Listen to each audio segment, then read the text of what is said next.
दोस्तों नमस्कार, मैं रम्मू सिंह। योगेश ताम्रकार बहुत अच्छे ढंग से लोकसभा चुनाव की ओर कदम बढ़ा रहे हैं। भले सतना शहर में लोग उन्हें असफल मान रहे हो विकास के मामले में, मगर वो एक एक राजनीति का ऐसा मोहरा चल रहे हैं, ऐसा खेल खेल रहे हैं कि साफ प्रतीत हो रहा है कि लोकसभा की तैयारी की ओर महापौर के कदम बढ़ रहे हैं। देख लीजिए, सबसे पहले महापौर ने सतना से इकलौती मंत्री प्रतिमा बागरी को अपने पाले में किया। आज प्रतिमा बागरी और योगेश ताम्रकार एक होकर राजनीति कर रहे हैं। नारायण तालाब मामले में जिस टेंडर को ब्लैक लिस्टेड किया गया, जिस ठेकेदार को ब्लैक लिस्टेड किया गया, जिस टेंडर को कैंसिल किया गया, उसकी पत्रकार वार्ता में मंत्री प्रतिमा बागरी और महापौर सामने आए। यह मैं इसलिए आप लोगों से बता रहा हूं कि धीरे धीरे कैसे महापौर पूरे जिले में अपने को मजबूत करते जा रहे हैं और वह लोकसभा चुनाव लड़ने की तैयारी की ओर अपना कदम रखते जा रहे हैं। संघ के लोग, सभी को मालूम है कि संघ के लोग अपना लक्ष्य बहुत पहले तय कर लेते हैं और फिर धीरे धीरे उस ओर अपना कदम बढ़ाते हैं। मैं बहुत जल्दी यह बातें आप लोगों के सामने रख देता हूं तो शायद कुछ लोग मेरी यह कहकर भी बुराई करते हैं कि मैं राजनीतिक भविष्यवक्ता हो गया हूं। दरअसल यह मेरा एक आकलन है। मैं भविष्यवक्ता नहीं हूं, न बनना चाहता हूं। इसके लिए बहुत सारे ज्योतिष आप लोगों के इर्द गिर्द हैं जो आप लोगों को और दुनिया के लोगों को भविष्य बताते हैं। योगेश ताम्रकार ने सबसे पहले रैगांव विधानसभा से चुनाव जीती और मंत्री बनी प्रतिमा बागरी को अपने पाले में किया। अब यह भी जानकारी आ रही है कि योगेश ताम्रकार कॉलोनाइजर्स हैं, उनके पास जमीन खरीदने बेचने कॉलोनी बनाने के लाइसेंस हैं। ऐसे में उन्होंने रामपुर बघेलान विधायक विक्रम सिंह विक्की को अपना पार्टनर बना लिया है। बताया जा रहा है कि माधवगढ़ के नदी के बाद से लेकर सज्जनपुर रामबन के आसपास काफी कुछ जमीनें रामपुर विधायक और महापौर खरीद रहे हैं। यह जमीनी बिक्री का खेल मात्र नहीं है, यह पैसे कमाने मात्र का खेल नहीं है। हालांकि राजनीति करना है, बड़े चुनाव लड़ना है तो बड़ा पैसा चाहिए, पैसा भी बहुत जरूरी है, मगर यह एक एक कदम लोकसभा चुनाव की तैयारियों की ओर बढ़ता हुआ दिखाई दे रहा। अब रैगांव तरफ कदम बढ़ गए महापौर के, मंत्री उनके साथ हो ली। इसके बाद रामपुर विधायक को उन्होंने अपने पाले में किया।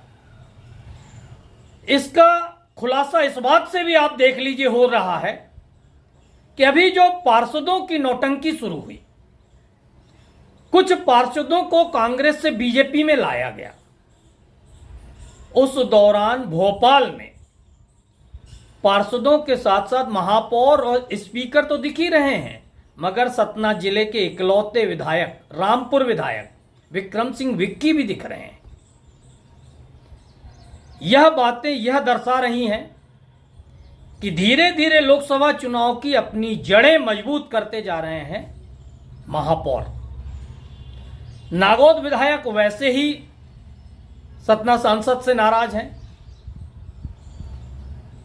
अब सतना सांसद के पाले में मैहर विधायक और चित्रकूट विधायक नजर आते हैं। दो विधायक उनके पाले में नहीं हैं। धीरे धीरे महापौर ऐसी चालें चलते जा रहे हैं कि एक एक नेता को, एक एक विधायक को, एक एक बड़े नेता को, बड़े लीडर को अपने साथ जोड़ते जा रहे हैं।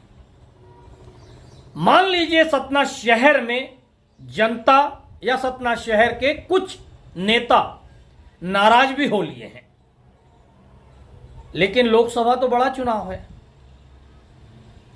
फिर कांग्रेस के सामने ऐसा कोई प्रत्याशी, मजबूत प्रत्याशी भी तो नहीं है जो इस समय वर्तमान समय के अनुसार बीजेपी को राजनीतिक टक्कर दे सके। यह दृष्टिकोण, यह खाका तैयार किया गया है शायद महापौर ने, अपना राजनीतिक खाका।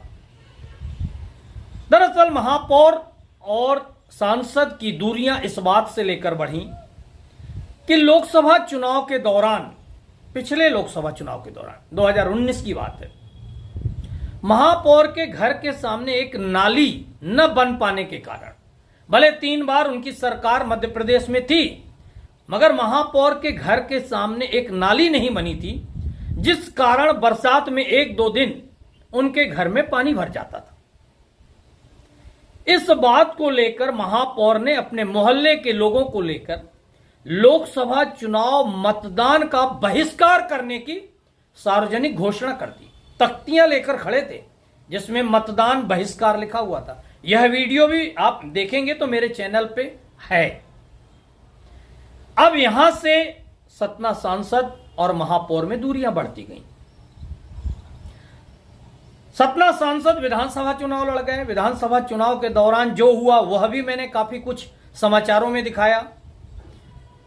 विधानसभा चुनाव मतदान के ठीक थोड़े दिन पहले महापौर ने अपनी महापौरी दिखाई, बस स्टैंड में अतिक्रमण हटाया।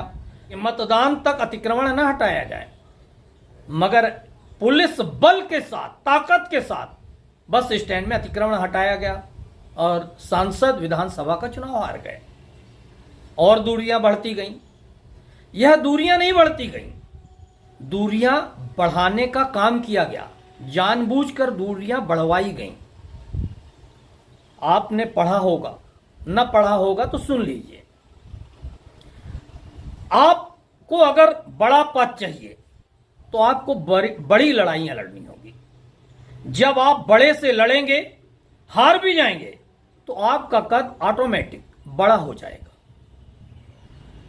एक ओझा सर हैं जो दिल्ली में यूपीएससी वालों को कोचिंग देते हैं, उनका एक वीडियो देखिए कि बहुत ताकतवर लोग जो गांव में 3-3, 4-4 मर्डर किए रहते हैं, लेकिन वह बड़े क्रिमिनल, बड़े नामवीर क्रिमिनल नहीं बन पाते। बड़े गुंडे, बड़े दादाओं में उनका नाम नहीं आ पाता, क्योंकि वह गांव के दादा हैं। गांव में भले 3-4 मर्डर किए हुए हैं, लेकिन वो उनकी गुंडागर्दी, राजनीति गांव तक ही रहती है और गांव तक ही समाप्त हो जाती है। वहीं आप देख लीजिए कि एक गुंडा महानगर में आकर किसी नामवीर आदमी को, बड़े आदमी को मार देता है और वह एक बड़ा ताकतवर नाम हो जाता है।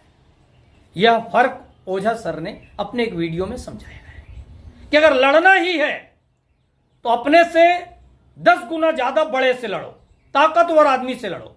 हार भी जाओगे तो भी नाम होगा। बस यही कुछ महापौर कर रहे हैं।